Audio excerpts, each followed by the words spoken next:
6 दिसंबर को मुर्शिदाबाद में जिस बाबरी मस्जिद की नींव रखी गई थी, उसके निर्माण के लिए आम मुसलमानों ने इतना चंदा दिया है कि कुल 30 लोग चंदे में मिले इन पैसों को लगातार गिन रहे हैं। 30 लोग। और इस काम में मशीनों की भी मदद ली जा रही है। यह भी दावा है कि लोगों ने ऑनलाइन 93 लाख रुपए का अलग से चंदा दिया है। ये तस्वीरें हम आपको वहीं की दिखा रहे हैं जहां पर इन रुपयों को गिनने का सिलसिला चल रहा है और मशीन्स का इस्तेमाल हो रहा है। और ये सिलसिला रुका नहीं है। लोग 1 रुपए से लेकर 1 लाख रुपए से ज्यादा तक का चंदा इस बाबरी मस्जिद को बनाने के लिए दे रहे हैं। और अब इन तस्वीरों की पूरे देश में चर्चा हो रही है। देखिए,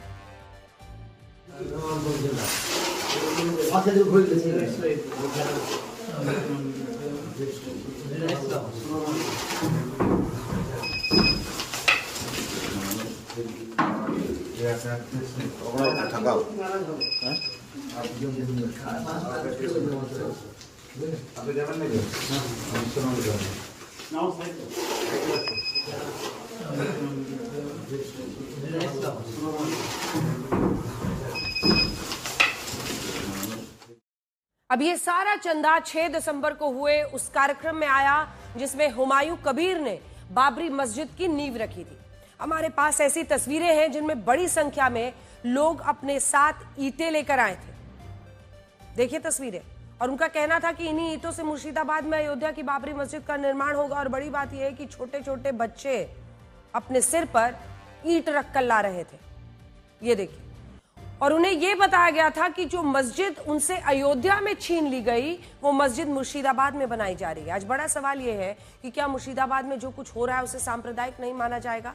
और क्या आपको नहीं लगता कि बाबरी मस्जिद के नाम पर चुनाव के ऐन पहले पश्चिम बंगाल में लोगों को गुमराह किया जा रहा है? ये देखिए, चारों ओर जिधर आप नजर दौड़ाएंगे उधर ईंटें ही ईंटें दिखाई दे रही हैं। ये जो पूरी की पूरी आसपास की जमीन है इस वक्त ईंटों से पटी पड़ी दिख रही है। लोग, कोई भी उम्र नहीं है, छोटी बच्चियां से लेकर बड़े बुजुर्ग तक ईंट लेकर यहाँ आ रहे हैं। आप कहाँ से आ रहे हो बेटा? जाबो खागरवा की। कितने किलोमीटर चल रहे हो? 1 घंटा। 1 घंटा से चल रहे हो? 1 घंटे से ये लोग यहाँ पर चल रहे हैं। बच्चे हैं, बहुत छोटी बच्चियां हैं। आप लोग खुद लेना है ना, खुशी से, बहुत खुशी से। ये बच्चे को काम करना चाहिए। मैं भी वो नहीं बोल रहा। बच्चा अपना खुशी से लेके आ रहा है। कहाँ से ला रहे हैं ईंट आप लोग? मुर्शिदाबाद। मुर्शिदाबाद कहाँ से ईंट लेके आ रहे हैं? ये हुमायूं कबीर अपना बाबरी मस्जिद से चल रहा है। ये इसी ईंट से शिलान्यास होगा आज? हाँ, शिलान्यास हो गया। आप लोग कितनी दूर से सिर पर लेके आ रहे हैं? इस्लामपुर से है। इस्लामपुर से सिर पर लेके आ रहे हैं? हाँ, इस्लामपुर से माथा को ऐसेगा। इस्लामपुर रहेगा। हजारों की संख्या में लोग हैं। आप कहाँ से आ रहे हैं? 1 किलोमीटर है। हाँ, चला मस्जिद होगा, बाबरी मस्जिद। मैं बांग्लादेश का बाजू में मेरा घर है। मैं बहुत दूर से आया हूँ। मेरे गांव का नाम पाक्शा है। तो मैं उधर से आया। मैं बहुत आज खुश हूँ। अब आप इस अंतर को भी देखिए और ये सोचिए कि जब लोग मुर्शिदाबाद में अयोध्या की बाबरी मस्जिद बनाने के लिए चंदा दे सकते हैं, तो अयोध्या में बाबरी मस्जिद बनाने के लिए जो 5 एकड़ जमीन सुप्रीम कोर्ट के आदेश पर दी गई थी, उसे बनाने के लिए लोगों ने चंदा क्यों नहीं दिया? आपको जानकर हैरानी होगी कि 6 साल बाद भी इस मस्जिद की जमीन खाली पड़ी हुई है और यहां ईंट का एक टुकड़ा तक नहीं रखा गया है। इस मस्जिद को बनाने के लिए 65 करोड़ रुपए की जरूरत है, जबकि लोगों ने अब तक सिर्फ 3 करोड़ रुपए का ही चंदा दिया है और मस्जिद का नक्शा भी अब तक पास नहीं हो पाया। इससे यह सवाल भी उठता है कि जिस मुर्शिदाबाद का बाबरी मस्जिद से कोई लेना देना नहीं, अगर उस मुर्शिदाबाद में लोग चुनावी साल में बाबरी मस्जिद बनाने के लिए चंदा दे सकते हैं, तो फिर अयोध्या में जमीन मिलने के बाद भी बाबरी मस्जिद के लिए आम लोग चंदा क्यों नहीं दे रहे? वजह क्या है? क्या ऐसा इसलिए किया जा रहा है ताकि सुप्रीम कोर्ट के फैसले का विरोध जताया जा सके और यह दिखाया जा सके कि जो जगह सुप्रीम कोर्ट ने मस्जिद के लिए दी थी उस जगह पर तो नहीं बनाएंगे? उस जगह को छोड़कर मुस्लिम समुदाय के लोगों ने मुर्शिदाबाद में मस्जिद बनाने के लिए चंदा और समर्थन दिया। और अगर ऐसा है तो सोचिए हमारे देश में कैसे आम मुसलमानों को उकसाने की कोशिश हो रही है, खुलेआम हो रही है। सबसे बड़ी बात तो यह है कि इस बाबरी मस्जिद का निर्माण हुमायूं कबीर द्वारा कराया जा रहा है, जो सिर्फ और सिर्फ मुस्लिम वोट बैंक की राजनीति करते हैं। आप उनका ये बयान पहले सुनिए, जिसमें वो ये कह रहे हैं कि पश्चिम बंगाल की जिन 90 सीटों पर मुस्लिम मतदाता निर्णायक है, उन सभी सीटों पर मुस्लिम विधायक ही जीतने चाहिए, बाकी सीटों से उनका कोई मतलब नहीं। सुनिए। एक श्रेणी মানুষ এটা হতে দিতে চাইনি। বাবরি মসজিদ নাকি ভারতের মাটিতে হবে না, শহীদ হয়ে যাবে, হাসি মুখে মৃত্যুবরণ করবে, কিন্তু বাবরি মসজিদ হবে মুর্শিদাবাদের মাটিতে। अब इस बयान से आप खुद समझ सकते हैं कि बाबरी मस्जिद तो बहाना है, असली मकसद तो मुसलमानों के वोट जुटाना है, उनको भड़काना है। आज हमने हुमायूं कबीर पर काफी रिसर्च किया और मैं आपको बड़ी स्क्रीन पर इनके बारे में कुछ जरूरी बातें आज बताना चाहती हूं, जिससे आपको अंदाजा लगेगा कि आखिर ये शख्स जो ये पूरा तूफान वहां पर पैदा कर रहा है, आखिर ये है कौन। हुमायूं कबीर ने राजनीति में घाट घाट का पानी पिया है, यानी वो लगभग हर पार्टी का हिस्सा रह चुके हैं। साल 2007 से 2012 तक वो कांग्रेस पार्टी में रहे और साल 2011 में जब वो मुर्शिदाबाद की रेजीनगर सीट से पहली बार विधायक बने तब भी वो कांग्रेस में ही थे।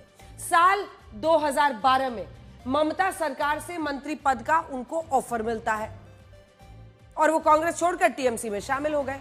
इससे आप ये भी समझ पाएंगे कि इन नेताजी की महत्वाकांक्षाएं बहुत ज्यादा हैं, जल्दबाजी में हैं और ये अपना फायदा देखकर रातों रात पार्टी भी बदल सकते हैं। तो कांग्रेस से जैसे इधर ऑफर मिला मंत्री बनने का, कांग्रेस छोड़कर टीएमसी में शामिल हो गए। लेकिन उदाहरण के लिए इन्हें मंत्री बनना था तो ये कांग्रेस से टीएमसी में आ गए और जब उपचुनाव में हार गए, ये देखिए उपचुनाव होता है, वो हार जाते हैं, मंत्री पद से इस्तीफा देना पड़ता है, तो वो टीएमसी से बगावत करके 6 साल के लिए सस्पेंड जब कर दिए जाते हैं तो वो टीएमसी से बागी हो जाए। ऐसे बागी हुए कि साल 2015 से इन्हें 6 साल के लिए पार्टी से ही निष्कासित कर दिया गया। कुछ मीडिया रिपोर्ट्स में दावा है कि इसके बाद उन्होंने कुछ समय के लिए समाजवादी पार्टी भी ज्वाइन की थी और साल 2017 में ये फिर से कांग्रेस में वापस लौट आए। कुछ मीडिया रिपोर्ट्स का हवाला है, इसका कंफर्मेशन नहीं है कि क्या वो बीच में समाजवादी पार्टी में भी गए थे या नहीं गए थे। लेकिन 6 साल तक के लिए जब पार्टी ने सस्पेंड किया, वापस कांग्रेस में पहुंच गए। लेकिन जब कांग्रेस में भी मन नहीं लगा तो साल 2018 में जनाब बीजेपी में शामिल हो गए। जूम इन कीजिए यहां पे एक बार, ये देखिए साल 2018 में बीजेपी में भी शामिल हो गए। हुमायूं कबीर को मुर्शिदाबाद से चुनाव लड़ाया, लेकिन चुनाव में हार के बाद हुमायूं कबीर ने एक बार फिर पलटी मारी और इस बार ममता बनर्जी की पार्टी में उनकी घर वापसी हो गई और अब मुर्शिदाबाद में बाबरी मस्जिद के मुद्दे पर टीएमसी ने फिर से हुमायूं कबीर को पार्टी से बाहर निकाल दिया। हालांकि अब हुमायूं कबीर का कहना है कि वो 22 दिसंबर को अपनी नई पार्टी का ऐलान करेंगे और ये पार्टी असदुद्दीन ओवैसी की एआईएमआईएम के साथ गठबंधन में पश्चिम बंगाल का विधानसभा चुनाव लड़ेगी। यानी बाबरी मस्जिद के नाम पर जो कुछ हो रहा है उसका फाइनल डेस्टिनेशन मुस्लिम वोटर्स को अपनी तरफ एकजुट करना है और इसके लिए आम मुसलमानों को कैसे गुमराह किया जाए, कैसे उनको उकसाया जाए, भड़काया जाए, कैसे उनको पॉलिटिकल हथियार बनाकर इस्तेमाल किया जाए, वही कार्यक्रम जोर शोर से वो चला रहे हैं। ये ठीक वैसा ही है जैसे कोई नई कंपनी एक आकर्षक ऑफर लेकर आती है, नया ऑफर, नया ऑर्डर, आइडिया और उसके साथ अपना स्टार्टअप शुरू करती है। हुमायूं कबीर भी यही कर रहे हैं। उन्होंने अपने पॉलिटिकल स्टार्टअप को लॉन्च करने के लिए बाबरी मस्जिद का सहारा लिया। उन्हें पता था कि वो मुर्शिदाबाद में बाबरी मस्जिद बनवाने का ऐलान करेंगे तो बहुत सारे मुसलमानों का समर्थन मिलेगा और जो रुपया पैसा हम गिनते हुए आपको दिखा रहे हैं, एक बार फिर से तस्वीरें दिखाइए, क्योंकि ये तस्वीरें अपने आप में बताती हैं कि कितने लोगों को इनकी बातों पर विश्वास हो रहा है। अगर इतने सारे लोग ईंट लेकर पहुंच रहे हैं, इतने सारे लोग पैसा वहां गिन रहे हैं, इतने सारे लोगों ने गाड़ी कमाई का पैसा दिया है, तो आप समझिए कि इस पॉलिटिकल स्टार्टअप पर कितने लोगों को भरोसा हो रहा है। इनके लिए तो इनके धर्म और आस्था की बात है जो लोग ये पैसा दे रहे हैं। अब उनको लग रहा है कि अब मुझे सारे मुसलमानों का समर्थन मिलेगा, इस समर्थन को वो चुनाव में इनकैश कराने की कोशिश करेंगे और अभी यही सब कुछ होता हुआ दिखाई दे रहा है। वैसे इस पूरे विवाद में 2 और बातें ऐसी है जिन पर बहुत सारे लोगों का अभी ध्यान नहीं गया है। जैसे पहली चीज है हुमायूं कबीर का नाम।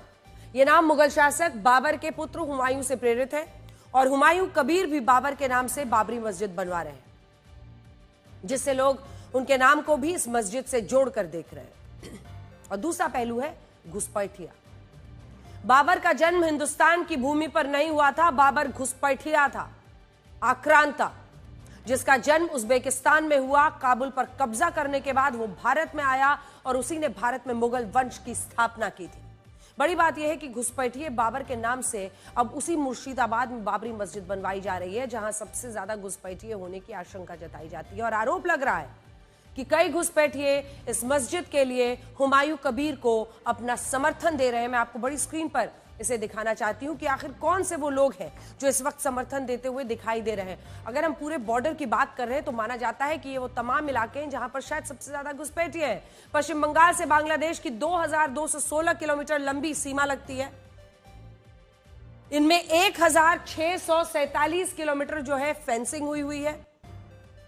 जहां घुसपैठ को रोकने के लिए फेंसिंग लगा दी गई है वो हिस्सा तो सेफ है, लेकिन ये जो 569 किलोमीटर है, ये वाला 569, जूम इन कीजिए, ये जो 569 किलोमीटर का बॉर्डर है जहां फेंसिंग नहीं है और यहां से कोई भी आसानी से आ जा सकता है। अब बड़ी समस्या यह है कि जिस बॉर्डर पर फेंसिंग नहीं है उनमें मुर्शिदाबाद जिला भी आता है जहां 42 किलोमीटर के लैंड बॉर्डर पर फेंसिंग होनी है। लेकिन पता है समस्या क्या है यहां पर, ये देखिए, ये जब आप देख रहे हैं तो बांग्लादेश से ये वाला जो मुर्शिदाबाद जो हमने येलो में आपके लिए मार्क किया है, थोड़ा जूम इन करना होगा, थोड़ा और जूम इन कीजिए, ये देखिए, ये है बांग्लादेश, ये पश्चिम बंगाल और ये मुर्शिदाबाद।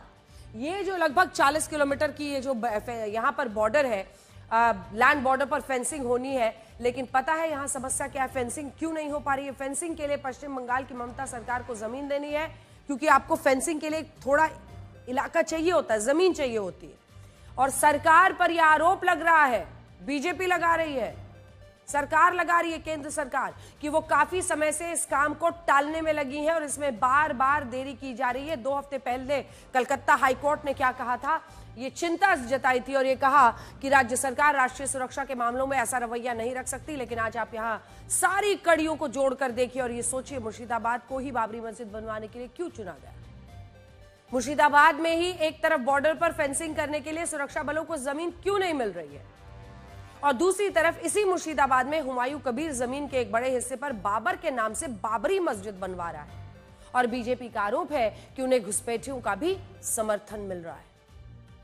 जिस वक्त साल 1951 से 2011 के बीच पूरे देश में मुसलमानों की आबादी लगभग 9.9% से 14.2% हुई, तब मुर्शिदाबाद में मुसलमानों की आबादी बढ़ने की दर इससे ज्यादा रही। साल 1951 में मुर्शिदाबाद जिले में मुसलमानों की आबादी 55% थी, 55%, जो साल 2011 में 66% हो गए। आप इजाफा देखिए, हिंदुओं की आबादी 45% और बाद में ये 2011 में 33% रह गई। तो इस मामले में एक बड़ा पहलू घुसपैठियों का भी है और ये घुसपैठिए कितना बड़ा मुद्दा बन गए हैं, इसे आप हमारे अगले विश्लेषण से समझ सकते हैं।